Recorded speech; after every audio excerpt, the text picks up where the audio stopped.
आखिर देवताओं की माता दिति ने कश्यप के तेज को 1000 वर्ष तक अपने गर्भ में धारण क्यों किया? ऐसा क्या कारण था जो माता दिति को 1000 वर्ष तक गर्भवती रहना पड़ा और 1000 वर्ष बाद उस गर्भ से किसका जन्म हुआ? तो वीडियो को अंत तक पूरा जरूर देखिए। प्राचीन समय में सतयुग में दिति के पुत्र महाबली, दानवों और अदिति के पुत्र धार्मिक देवताओं ने चाहा कि हम किसी उपाय से अजर अमर और निरोग हो जाएं। बहुत सोच विचार कर उन्होंने यह निश्चित किया कि समुद्र मथ कर अमृत निकालें और उसे पीकर अपना मनोरथ सफल करें। यह निश्चय करके देवता और दानव समुद्र मथने के लिए तैयार हो गए। उन्होंने मदराचल को मथानी बनाया और उसे बासुकी नाग से बांधकर समुद्र मथने लगे। इस प्रकार जब समुद्र मथते मथते 1000 वर्ष बीत गए, तब बासुकी नाग विष उगलने लगा और दांतों से पर्वत काटने लगा। उससे अग्नि के समान हलाहल महाविष उत्पन्न होकर देवता, दानव, मनुष्य आदि संपूर्ण जगत को भस्म करने लगा। तब देवता डर के मारे भगवान शंकर की शरण में गए और त्राहि त्राहि कहकर उनकी स्तुति करने लगे। उसी समय वहां शंख चक्रधारी भगवान विष्णु प्रकट हुए। विष्णु ने मुस्कुराकर भगवान शंकर से कहा, समुद्र मथने से जो पदार्थ सबसे पहले प्राप्त हुआ है वह आप ही का भाग है, क्योंकि आप सब देवताओं में श्रेष्ठ। यद्यप हे प्रभु, आप इसे सबसे पहले अपनी पूजा मानकर ग्रहण कीजिए। यह कहकर भगवान विष्णु उसी जगह अंतर ध्यान हो गए। देव महादेव ने देवताओं को भयभीत देखकर और विष्णु की यह बात सुनकर उस विष को अमृत तुल्य मानकर पी लिया और देवताओं को विदा करके वे अपने स्थान को चले गए। देवता और दानव फिर समुद्र मथने लगे। तब मंदराचल पाताल को चला गया।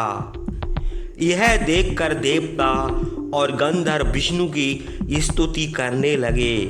हे भगवान, आप सब प्राणियों की गति हैं, विशेषकर देवता के तो एकमात्र सहायक आप ही हैं। यदि मंदराचल का उद्धार करके हम लोगों की रक्षा कीजिए।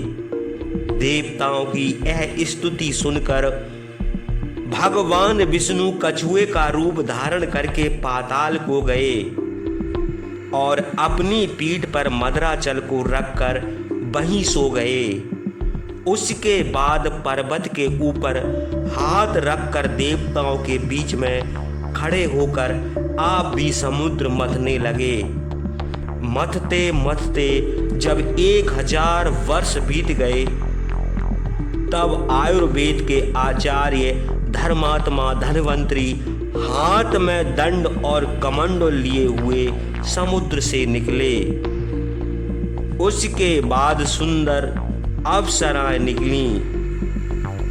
आप पानी के मथने से वे उत्पन्न हुई, इसलिए उनका नाम अप्सरा पड़ा। हे रामचंद्र, वे अप्सराएं 60 करोड़ थीं और उनकी दासियों की तो संख्या नहीं की जा सकी। समुद्र से उत्पन्न अप्सराओं को देवता और दानव किसी ने स्वीकार नहीं किया, इसलिए वे साधारण स्त्रियां हो गईं। उसके बाद वरुण की कन्या वारुणी पैदा हुई। वह पैदा होते ही यह फिक्र करने लगी कि कोई मुझे ग्रहण करे। दिति के पुत्र दानवों ने उसे स्वीकार नहीं किया, किंतु अदिति के पुत्र देवताओं ने उसे ग्रहण कर लिया। सुरा का ग्रहण न करने से दानवों का नाम असुर और ग्रहण कर लेने से देवताओं का नाम सुर हुआ। देवता सुरा का ग्रहण करके बड़े प्रसन्न हुए। उसके बाद उच्चैःश्रवा घोड़ा, कौस्तभ मणि और अमृत उत्पन्न हुआ। हे रामचंद्र, अमृत के लिए देवताओं और दानवों में घोर संग्राम हुआ और दोनों कुलों का बड़ा क्षय हुआ। दानवों ने जब देखा कि हमारी हार हो रही है, तब वे राक्षसों को भी अपने साथ मिलाकर देवताओं से युद्ध करने लगे। जब दोनों ओर के योद्धा क्षीण होने लगे, तब महाबली विष्णु माया के बल से मोहिनी मूर्ति धारण करके अमृत उठा ले गए। जो दानव विष्णु के सामने युद्ध के लिए खड़े हुए, उनको उन्होंने सुदर्शन चक्र से चूर्ण कर दिया। इस प्रकार देवताओं के हाथ से असंख्य दानव मारे गए। अंत को देवराज इंद्र ने बहुत से दानवों का विनाश करके अपना राज्य स्थापित किया और वे बड़ी प्रसन्नता से ऋषियों के साथ सब लोगों का शासन करने लगे। अपने पुत्रों का विनाश होने पर दानवों की माता दिति को बड़ा दुख हुआ। उन्होंने अपने पति कश्यप से कहा, भगवान, आपके पुत्र देवताओं ने मेरे पुत्रों का विनाश कर दिया है। यदि मैं तपस्या करके इंद्र का विनाश करने वाला पुत्र प्राप्त करना चाहती हूँ, हे भगवान, आप मेरे गर्भ से इंद्र का विनाश करने वाला पुत्र उत्पन्न कीजिए। दिति की यह बात सुनकर महर्षि कश्यप ने उत्तर दिया, तुम्हारी इच्छा पूरी होगी, तुम्हारा कल्याण हो। यदि तुम पवित्रता से रहोगी तो 1000 वर्ष पूरे होने पर इंद्र का विनाश करने वाला पुत्र प्राप्त करोगी। यह कहकर महातेजस्वी महर्षि कश्यप उनका स्पर्श करके और तुम्हारा कल्याण हो यह आशीर्वाद देकर तपस्या करने चले गए। उसके बाद दिति कुशप्लव नामक स्थान में जाकर तपस्या करने लगी। उस समय देवराज इंद्र वहां आकर उनकी सेवा करने लगे।